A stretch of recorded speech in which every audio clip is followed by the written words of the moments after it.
আসসালামু আলাইকুম ওয়া রাহমাতুল্লাহি ওয়া বারাকাতুহু। ইন্নাল হামদালিল্লাহ ওয়াসসালাতু ওয়াসসালামু আলা রাসূলিল্লাহ আম্মা বা'দ।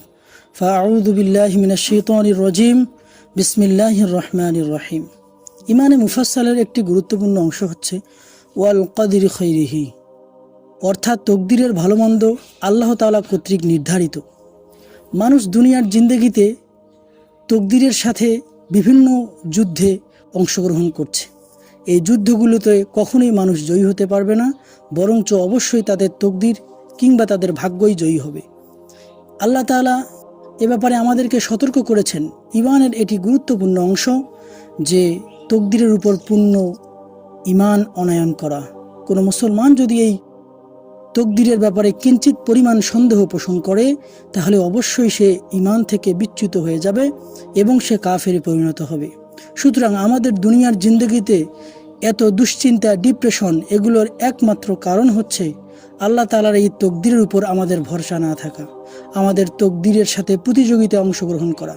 স্মরণ রাখতে হবে, কখনোই তকদিরের সাথে প্রতিযোগিতায় অংশগ্রহণ করে জয়ী হওয়া যায় না, বরঞ্চ সেখানে তকদিরেই জয়ী হবে। উদাহরণ যদি পেশ করি, তাহলে বলা যেতে পারে একজন তার দেশের বাড়িতে ফেরার জন্য ফ্লাইটে রওনা হলো, আর একজন তার দেশের বাড়িতে ফেরার জন্য বাসে রওনা হলো। অবশ্যই ফ্লাইটে যে রওনা সেই আগে তার বাসায় পৌঁছে যাবে, কিন্তু দুঃখজনক বিষয় হলো সে যতই দৌড়িয়ে তার বাসায় পৌঁছাতে চাক না কেন, পথিমধ্যেই আল্লাহ তাআলা তার ভাগ্যে তার মৃত্যুকে লিখে রেখেছেন এবং প্লেন দুর্ঘটনায় অর্থাৎ প্লেন বিধ্বস্ত হয়ে সে দুনিয়া থেকে বিদায় নিয়েছে। অর্থাৎ আমরা যতই তকদির নিয়ে চিন্তিত হই না কেন, আমাদের এই তকদিরের চিন্তা আমাদের কোনো কাজেই আসবে না, বরং আল্লাহ তাআলা আমাদের ভাগ্যে বা আমাদের তকদিরে যেটা নিয়োজিত করেছেন, আমাদের ভাগ্যে যেটা রেখেছেন, সেটি আমাদের জন্য দুনিয়ার জিন্দগিতে বন্টন হবে। এর বাইরে অতিরিক্ত কোনো কিছুই আমাদের জন্য পাওয়া সম্ভব নয়।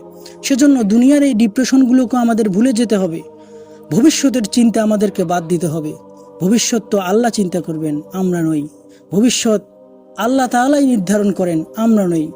আমরা যদি ভবিষ্যৎ নিয়ে চিন্তা করি, তকদিরের উপর থেকে আস্থা হারিয়ে ফেলি, কিংবা আমরা যদি তকদিরের সাথে প্রতিযোগিতায় অংশগ্রহণ করি, অবশ্যই কখনোই আমরা জয়ী হতে পারবো না।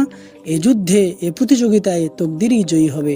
আল্লাহ তাআলা আমাদের সকলকে ওয়াল কদরি খাইরিহি ওয়া শাররিহি এর উপরে পূর্ণ আস্থা এবং বিশ্বাস রাখার তৌফিক দান করুক। আসসালামু আলাইকুম ওয়া রাহমাতুল্লাহি ওয়া বারাকাতুহু।